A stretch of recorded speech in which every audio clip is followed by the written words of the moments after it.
Buenos días, mi nombre es Esteban Zagardía y en este video voy a hablar sobre un arte que cada vez tiene menos espacio en la sociedad, que es la poesía. Y más precisamente analizaré un aspecto de César Vallejo y Alejandra Pizarnik. Bueno, en esta primera parte voy a analizar la sonoridad y musicalidad en un poema de César Vallejo. Este poema lo voy a sacar de su poemario Trícel, que es su etapa vanguardista. Esta elección va porque personalmente me parece más interesante la etapa vanguardista de algunos poetas, ya que consta sobre innovar con respecto a las formas tradicionales. Aunque la mayoría de esos poetas, incluyendo a César Vallejo, terminan posteriormente renegando sobre esta etapa. Pero bueno, para empezar, Trícel es un poemario complejo, difícil de abordar. eh, bueno, en un principio no hay por dónde agarrarse de él. Es por ello que en el momento de su emisión no tuvo el impacto que tuvo posteriormente. Incluso el poeta y crítico Saúl Yurkevich llegó a decir que este poemario no se entiende desde el plano racional, sino que desde el emocional. Pero sin embargo, César Vallejo dijo que, bueno, en esta etapa de transición, dijo que no quería transformar o abusar de su libertad artística hasta llegar a convertirle en libertinaje. Esto se puede traducir en que dentro de este caos que podemos ver en sus poemas, también encontramos un sentido o unos pies en la tierra, por decirlo de otra forma. Eh, lo primero que voy a decir sobre su poema, bueno, también con respecto a lo que dijo el poeta sobre no abusar del libertinaje, es que dentro de este caos él utiliza un estilo métrico en decasílabos, que consta de que cada verso tiene entre 11, 10, 9, 12 sílabas en estrofas en 4 estrofas. Bueno, entonces esto es una forma clásica que se utiliza en la poesía y es la forma que utiliza César Vallejo. El poema que voy a analizar en este video va a ser el primero de su poemario Trilce y bueno, lo voy a leer.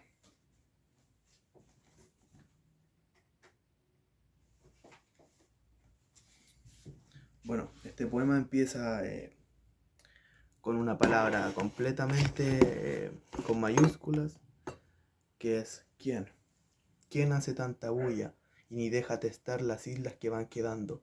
Un poco más de consideración en cuanto será tarde, temprano, y se aquilatará mejor el guano, la simple calabrina tesoria que brinda sin querer en el insular corazón, salobra alcatraz a cada y a la idea agrupada, un poco más de consideración, y el martillo líquido, 6 de la tarde de los más soberbios bemoles, y la península párasea por la espalda, abosaleada, impertérrita en la línea mortal del equilibrio. Bueno, lo primero que voy a decir sobre este poema es que efectivamente en este precisamente rima en decasílabos. Bueno, en realidad en todos en este poemario. Por ejemplo, el primer verso es ¿quién hace tanta bulla y ni deja? 11 sílabas. Testar las islas que van quedando 10. Y así es como a lo largo de estas 4 estrofas, que bueno, las estrofas no son convencionales, em, sí utiliza una forma tradicional dentro de todo lo que es su experimentación en la poesía. Lo segundo que vale recalcar es que, bueno, aparentemente el poeta utiliza la rima libre, pero igual extrañamente suena bien musicalmente al momento de narrarlo. Tiene una buena suena bien, tiene una buena fluidez musical. Y esto es porque el poeta a lo largo de todo Trilce utiliza diferentes técnicas musicales. Por ejemplo, una de ellas es mm,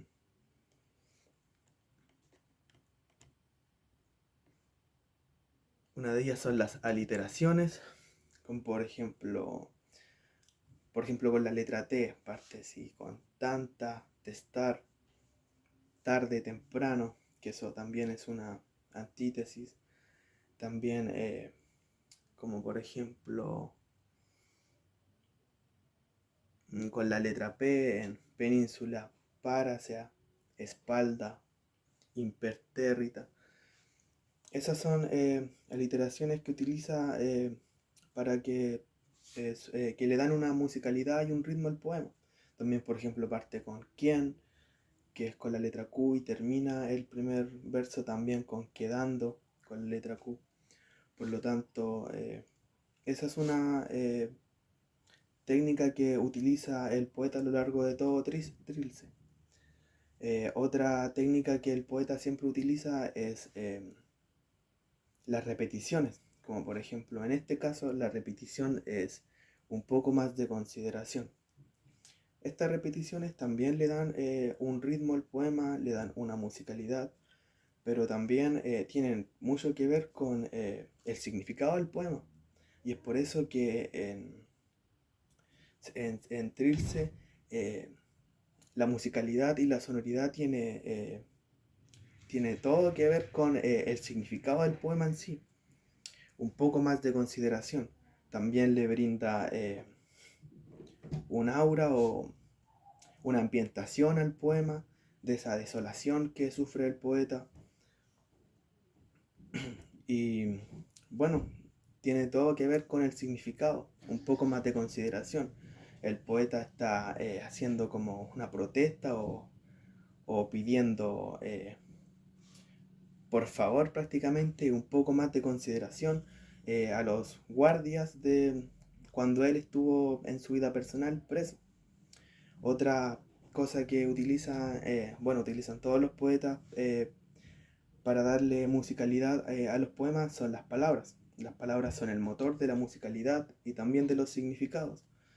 Eh, Vallejo utiliza varias innovaciones lingüísticas, le da otro significado a las palabras, y eso igual es muy estudiado en muchos ensayos. Por ejemplo, aquí utiliza se aquilatará mejor el guano. Esa es una imagen poética particular, es inusual. Aquilatará. Aquilatar viene de extraer el oro a una gema. El guano son las heces, le está dando belleza a algo que es feo en sí. También otra palabra como calabrina, que esa palabra hay muchos ensayos sobre el significado que puede tener dentro de este poema, que significa, eh, es como el olor que salen de los cadáveres, o en este caso de las heces. Por lo tanto, un poco más de consideración. Todas estas palabras en el fondo significan que está hablando de cuando él estaba preso y, y los guardias ni siquiera lo dejaban hacer sus necesidades más primitivas. Un poco más de consideración siquiera.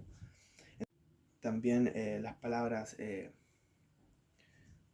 mayúscula como quién, que enfatizan, o de los más soberbios bemoles, que bueno, aquí las mayúsculas van al servicio de la emoción del poeta.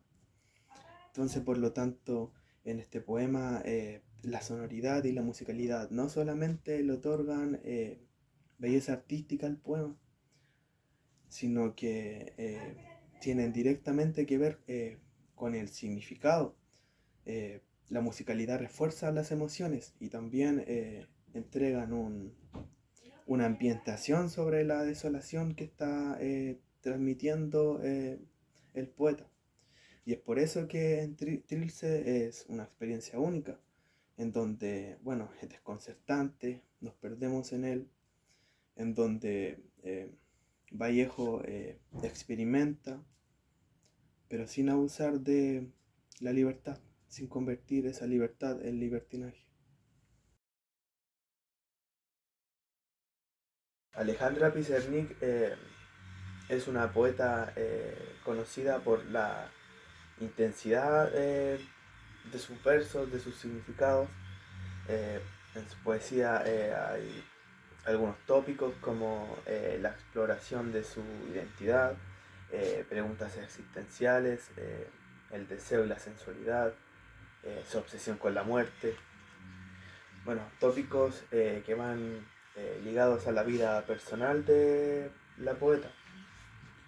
En este caso yo voy a hacer un análisis sobre el significado, que es lo que me parece lo más fuerte o lo más chocante al momento de leer su poesía.